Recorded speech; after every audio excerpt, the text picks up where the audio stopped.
എന്താ കൂട്ടാരാ? എന്തേ എന്താണ്? അവലിന് സമയമായില്ലേ? അതല്ലേ? എനിക്കറിയാം. അവല് തരാം. നിന്നെ കുറിച്ച് കുറേ വാർത്തകളൊക്കെ വരുന്നുണ്ട്, നീ അറിഞ്ഞാ? നിനക്കെതിരെ ആരാണ്ട് പോസ്റ്റ് ഇട്ടുണ്ടാ? നിന്നെ കോടനാട് കൊണ്ടുപോയിന്ന് ഫോറസ്റ്റിലേക്ക്. എന്തിന് അല്ലേ? എന്താ ഇപ്പം ചെയ്യാല്ലേ? ഒരു സൗകര്യമില്ല അല്ലേ നമുക്ക് ഇവരെ കൊണ്ടൊന്നും?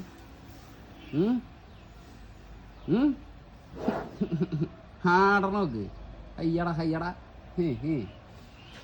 ആട് ആടങ്ങട് അയ്യടാ. പൊന്നോ. നാളെ നമുക്ക് പെരുവനത്തുണ്ട് കേട്ടോ. ഞാൻ പെരുവനം പൂരമുണ്ട് നാളെ. ഇന്നലെ ആറാട്ടുപുഴ പരിപാടി കഴിഞ്ഞിട്ട് നിന്നുള്ളൂ. ഇനി പിന്നെ നാളെ പെരുവനം, അത് കഴിഞ്ഞാൽ പിന്നെ ആറാട്ടുപുഴ പൂരത്തിന് എല്ലാവരും വരുമെന്ന് വിചാരിക്കുന്നു. വരുമ്പോൾ നമുക്ക് കാണാം. ഞങ്ങളിവിടേക്ക് ഉണ്ട്.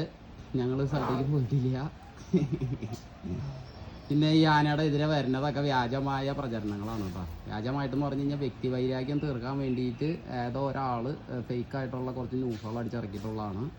നമ്മുടെ ആന ഇവിടെ ഉണ്ട്, അതിന് ഒരു കുഴപ്പമില്ല. ദിവസകാഴ്ച കാര്യങ്ങളൊക്കെ മുന്നോട്ട് പോയിക്കൊണ്ടിരിക്കുന്നു കേട്ടോ. ഒരുപാട് ആൾക്കാർ മെസ്സേജ് അയച്ച് ചോദിക്കുന്നുണ്ട്, ചേട്ടാ ഇത് എന്താന്ന്. പിന്നെ എന്താ വേറെ ഏതോ ഒരു ആന നമ്മുടെ കമ്പനിയിലേക്ക് കച്ചവടമായി എന്നുള്ള ഒരു ഫേക്ക് ന്യൂസ് വരുന്നുണ്ട് കേട്ടോ. അതും ശരിയല്ല. അതൊന്നും നമ്മൾ അറിഞ്ഞുകൊണ്ടുള്ള കാര്യങ്ങളല്ല. നമ്മുടെ ആന നമ്മുടെ വീട്ടിൽ തന്നെയുണ്ട്, ഒരു പ്രശ്നങ്ങളും ഇല്ല. പിന്നെ എന്തിനെങ്കിലും പിടിച്ചിട്ടുണ്ടോ? ഇതിന് പാതരോഗമോ അല്ലെങ്കിൽ ഇങ്ങനെയുള്ള അസുഖങ്ങളോ കാര്യങ്ങളോ ഒന്നും ഇല്ല. പിന്നെ ആ കിടക്കത്താഴ്മേൻ്റെ ഒരു മുഴ, അതിപ്പോൾ ഞാനായിട്ട് വരുത്തിയതല്ലല്ലോ. ഇതിപ്പോൾ കുറേ കാലങ്ങളായിട്ട് ഉള്ളതല്ലേ. ഞാനത് മാറ്റാൻ ശ്രമിച്ചുകൊണ്ടിരിക്കുകയല്ലേ. എനിക്ക് പറ്റുന്ന രീതിയിൽ, അതായത് ആർക്ക് ഈ ആനേനെ എങ്ങനെയൊക്കെ ഒരാൾക്ക് പരിപാലിക്കാൻ പറ്റുമോ അത്രയും നല്ല രീതിക്ക് ഞങ്ങൾ ഈ ആനേനെ പരിപാലിക്കുന്നുണ്ട്.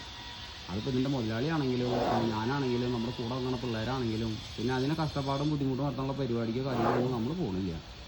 നമ്മൾ കഷ്ടപ്പെടാത്ത പരിപാടികളൊക്കെ ഉണ്ടെങ്കിൽ പോകും. എന്നിട്ട് മെയിനായിട്ട് അതിൻ്റെ കേടുകളൊക്കെ മാറ്റിയെടുക്കണം. അതിൻ്റെ മുഴ അല്ലെങ്കിൽ അതിൻ്റെ മുറിവ് കാര്യങ്ങളൊക്കെ ഉണ്ടായിരുന്നതൊക്കെ ഇപ്പോൾ ഓരോന്നോരോന്ന് മാറ്റി, കാലുമേലത്തെ മുറിവുകളൊക്കെ ഉണങ്ങി, ആ കന്നത്തെ ഒരു മുഴ ഉണ്ടായിരുന്നു, അത് ഏകദേശം ചുരുങ്ങി ചെറിയൊരു മുറിവ് കൂടി ഉള്ളൂ.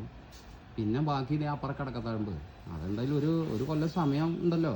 ഒരു കൊല്ലം സമയത്തിൻ്റെ ഉള്ളിൽ അത് ഞാൻ മാറ്റിയെടുക്കാൻ പരമാവധി ശ്രമിക്കും. വേറെ കുഴപ്പങ്ങളൊന്നുമില്ല. ഞാൻ നമ്മുടെ തറി തന്നെ ഉണ്ട്. ഒരുപാട് ആൾക്കാർ മെസ്സേജ് അയച്ചും മറ്റേ ഫോൺ വിളിച്ചൊക്കെ ചോദിക്കുന്നുണ്ട് എന്തെങ്കിലും വല്ല പ്രശ്നമുണ്ടോ. ഒരു പ്രശ്നമില്ല കേട്ടോ. ഇത് ആരാണ്ട് ഒരു ഫേക്ക് ന്യൂസ് അടിച്ചിറക്കിയേക്കണതാണ്. അതിപ്പോൾ ഒരു കേരളം മൊത്തം വ്യാപിച്ചിട്ടുണ്ട്. വേറെ ഒരു പ്രശ്നമില്ല കേട്ടോ. അടിപൊളിയായിട്ടിരിക്കുന്നു. അപ്പോൾ നാളെ പെരുവനത്ത് കാണാം. ഓക്കെ, ടാറ്റാ.